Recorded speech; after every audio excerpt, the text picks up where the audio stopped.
The only people who don't want to disclose the truth are people with something to hide.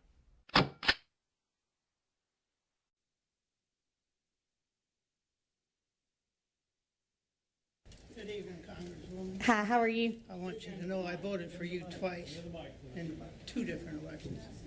Thank you for your vote. My question is, or what I need from you,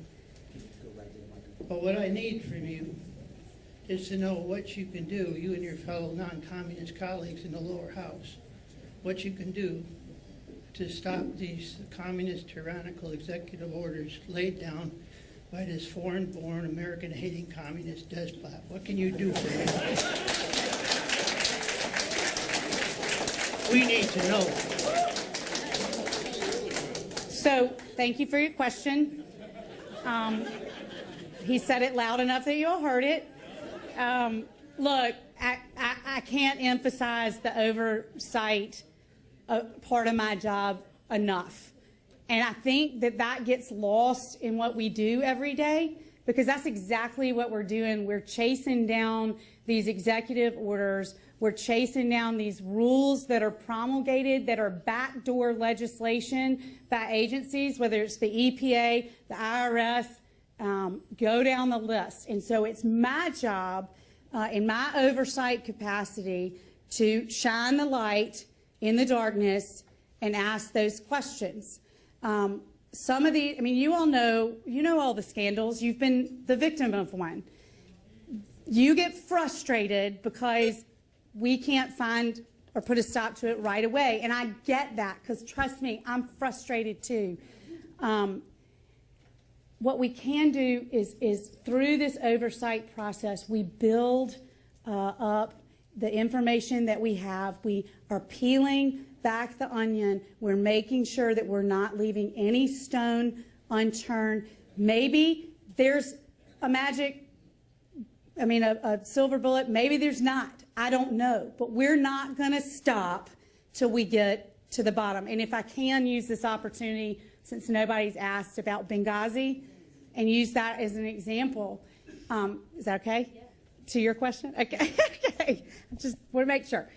Okay. So Benghazi, there's a lot of different aspects. There's the State Department, the decisions that were made there.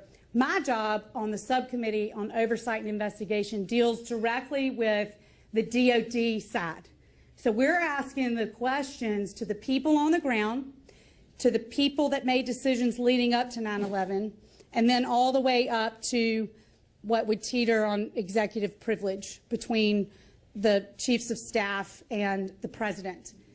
We started from an operational standpoint talking to the people that were on the ground that night to lay out a timeline so we knew exactly where we had the assets, why we didn't have assets, why decisions were made on the ground to do certain things based on the violence in Benghazi, what appeared to be happening in Tripoli at the same time, and what also was going on in other dangerous parts of the world that night.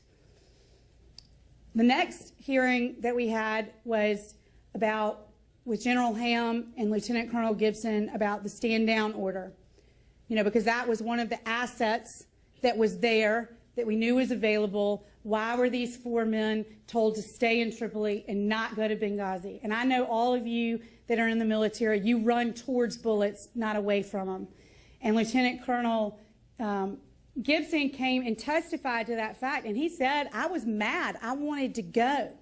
But what we learned from General Ham and others that testified during that hearing is that at that time, with everything going on, it appeared as though the trouble in Benghazi was about to happen in Tripoli. And so they needed those 4 men not to stand down, but to stay so that they could be there with any uprise that happened in Tripoli that night. Now, it just was announced. I have another hearing on, what's today, Monday? On Wednesday. And this is with, starts with a B. Bishop. The Marine that said it, they said he retired, but then it turns out he wasn't retired. Anyway, he's coming in on Wednesday.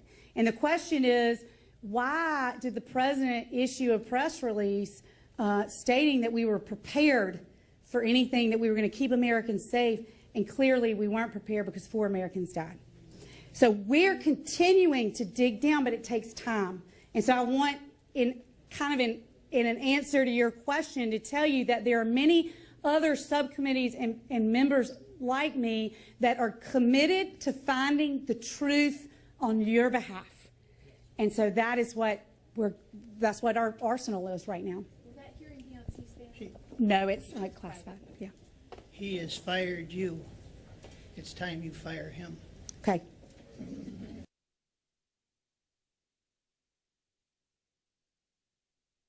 The only people who don't want to disclose the truth are people with something to hide.